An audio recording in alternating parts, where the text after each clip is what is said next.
जय सिया राम। यदि आपने अभी तक चैनल को सब्सक्राइब नहीं किया है तो कृपया जरूर करें और बेल आइकन को दबाएं। धन्यवाद। जय सिया राम। जय जय सिया राम। नाथ, यदि मेरे रहते मेरे अनुज लक्ष्मण का वध हो जाएगा तो ये संसार मुझे क्या कहे? सभी कहेंगे यही हराम जिसे लोक नायक को मर्यादा पुरुषोत्तम कहा जाता है, और इसने अपने रहते अपने छोटे भाई लक्ष्मण का वध करवाया। हे नाथ, मैं बिना भैया लक्ष्मण के कौन सा मुंह लेकर के अयोध्या वापस जाऊंगा? अरे अयोध्या जाऊंगा, सभी अयोध्या वासी मुझे यह कह करके बाहर निकाल लेंगे, निकाल दो इस राम को। यही अपने भाई का हत्यारा जिसने अपने रहते अपने छोटे भाई लक्ष्मण को मरवाया। और ये ना माना मैं अयोध्या पहुंच भी गया तो मेरे दो छोटे भैया भरत और शत्रुघ्न जब ये सुनेंगे कि भैया आए तो बड़ी दूर से दौड़ेंगे, दौड़ करके आएंगे, मेरे चरणों से लिपट जाएंगे। लेकिन जब मेरे पास में लक्ष्मण को ना देखेंगे तो मुझसे पूछेंगे भैया जब आप अयोध्या से गए थे तो लक्ष्मण भैया को साथ में लेकर के गए थे, लेकिन आज आप लक्ष्मण भैया को साथ लेकर के नहीं आए, तो मैं उन्हें कौन सा उत्तर दूंगा? अपना कह करके समझाऊंगा। और माना मैंने उन्हें भी समझा दिया ना, तो वर्ष में एक बार रक्षाबंधन का त्योहार आता है। उस रक्षाबंधन के पर्व पर मेरी बहन शांता 4 राखियां सजा करके अयोध्या आएगी। एक एक करके हम तीनों भाइयों के हाथों में राखी बांधेगी, और जब उसकी एक राखी शेष रह जाएगी तो मेरे पास आएगी, मेरे हृदय से लिपट जाएगी और मुझसे पूछेगी भैया अरे लक्ष्मण भैया तो सदैव आपके साथ रहा करता था, लेकिन आज इन रात प्रासादों में लक्ष्मण नहीं दिखाई देता, कहाँ है लक्ष्मण?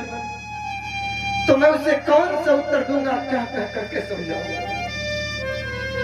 क्योंकि जब मैं अयोध्या से चला तो मेरी माँ ने लक्ष्मण का हाथ मेरे हाथ में दिया और मुझसे कहा राम, जिस प्रकार से तुम अपने अनुज लक्ष्मण को लेकर के जा रहे हो, लाल जब वन प्रखंड से वापस अयोध्या आना तो इसे अपने साथ लेकर के सुने आत्मा के कहे हुए वचन और मेरे लक्ष्मण को छोड़ दे। क्या कहा था तुम्हारी मैया ने राम? मैया ने चलते समय कहा लक्ष्मण का हाथ हमें देकर यह लाल सौंपती हूँ तुमको, जाना कानन में संग लेकर। यदि आप लखन को प्रभु मारेंगे तो ममसिर ये कलंक लग जाएगा, ये मुझसे पीछे प्रभु आया है, क्या जग से पहले जाएगा? क्योंकि नाथ, इस संसार में बड़े भाग्यशाली होते हैं वे लोग जिन्हें भगवान भाई देता है, और उनसे भी अधिक भाग्यशाली वे होते हैं जिन्हें भगवान भाई भी देता है, और भाइयों भाइयों में परस्पर प्रेम होता है।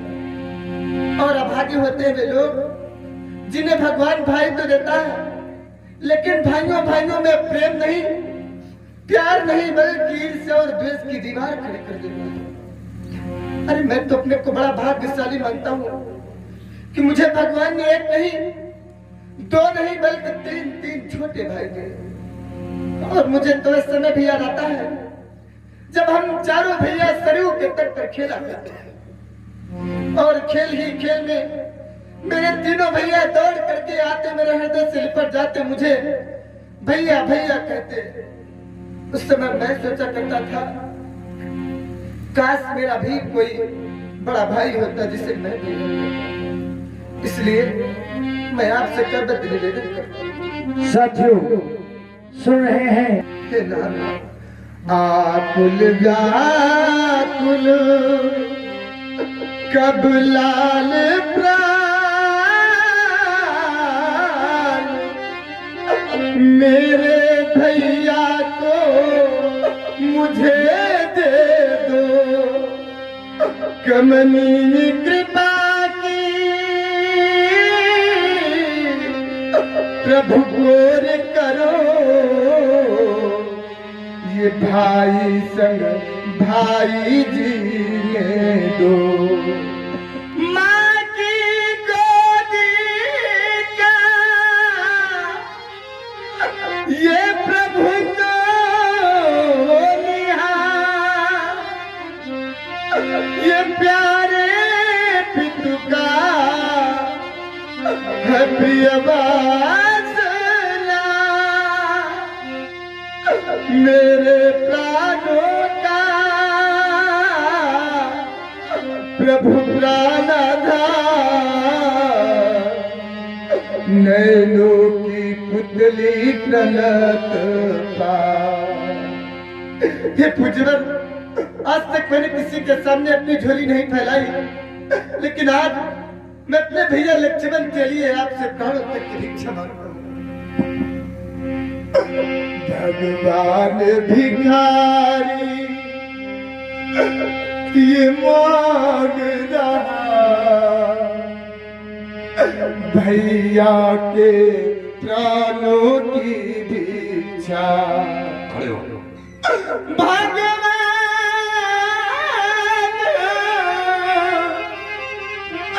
भिखारी मांग रहा, भैया के प्राणों की भिक्षा, बदले में मेरा प्रभु वध करके पूर्ण कर लो की इच्छा।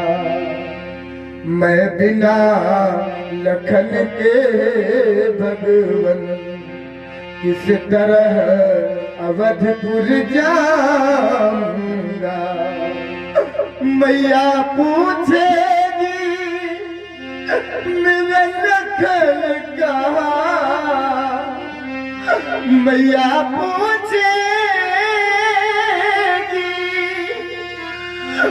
मेरा लखन कहाँ, तो क्या कह कर समझाऊंगा। बताओ बताओ पूज्यवर, मैं अपनी मैया को कौन सा उत्तर दूंगा, क्या कह करके समझाऊंगा। और हे नाथ, जब माता को पता चलेगा कि लक्ष्मण का वध हो गया तो जलहीन मीन सी व्याकुल हो,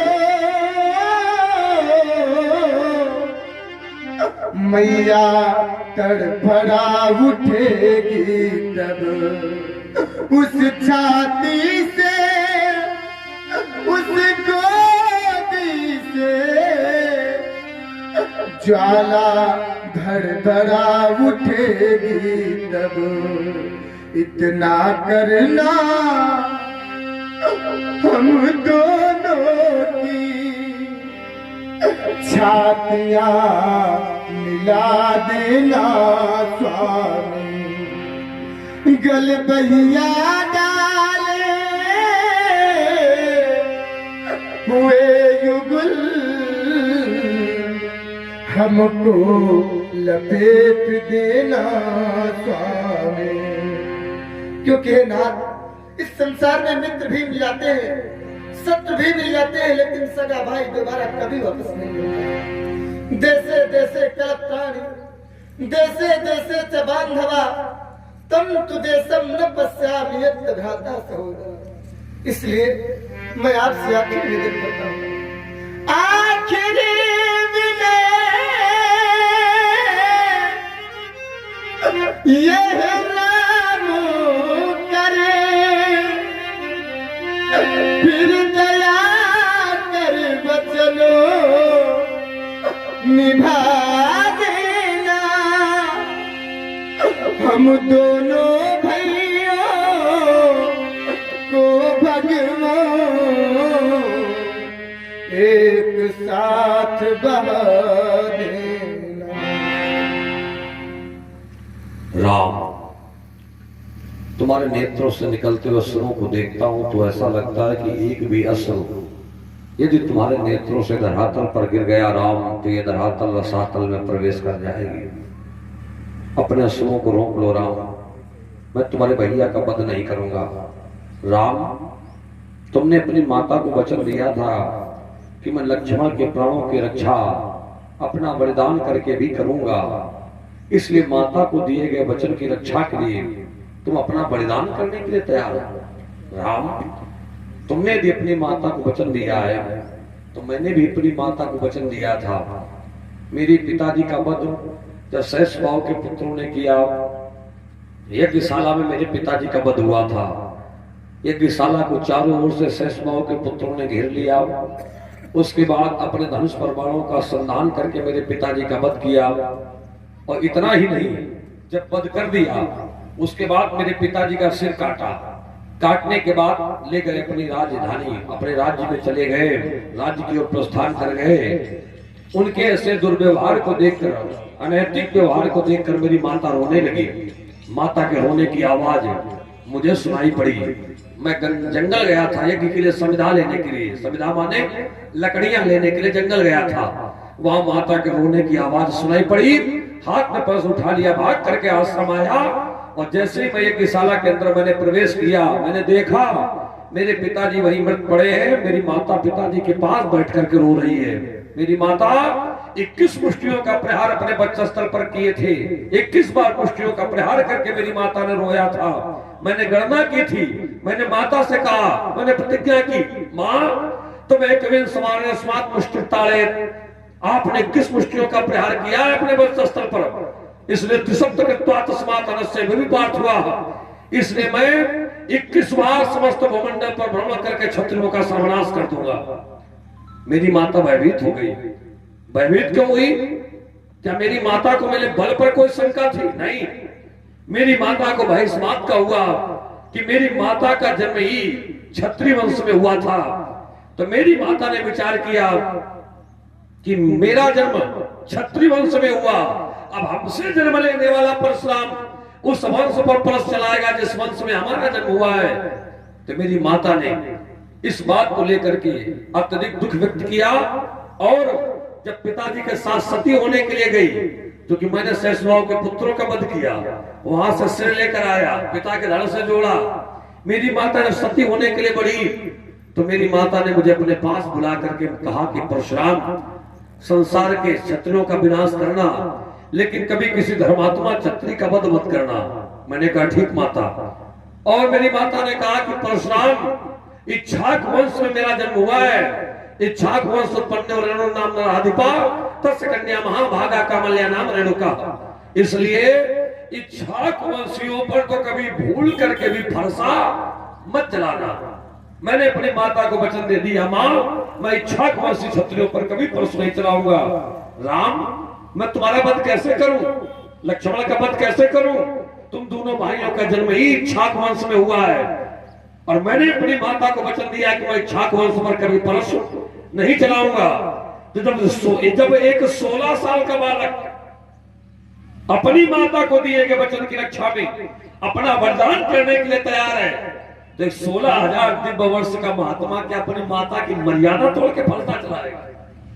नहीं राम, मैं तो केवल पुरुष लेकर इसलिए आगे बढ़ा था कि भयभीत हो जाएगा, मेरे मार्ग का विरोधी न बन करके शांत हो जाएगा, इसलिए बढ़ा था। तुम रोने लगे राम? नहीं राम, तुम रो मत।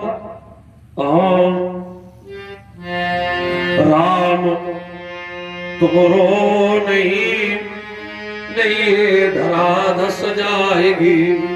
करुण कंदन से तुम्हारे राघो प्रलय मच जाएगी।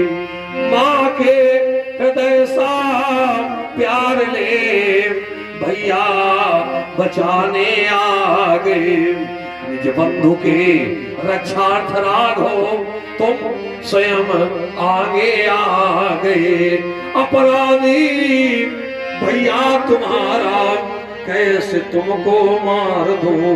तुम हो सभी के प्राण राघो कैसे तुम्हें संहार दूं। राम तुम निजो मातु पितु के अरु अवध के प्राण हो।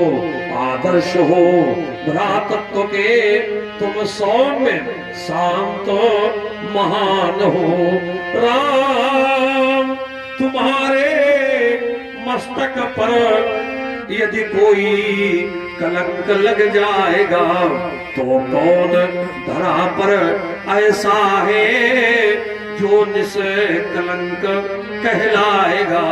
राम तुम्हारे ये अश्रुबिंदु धरती कैसे सह पाएगी।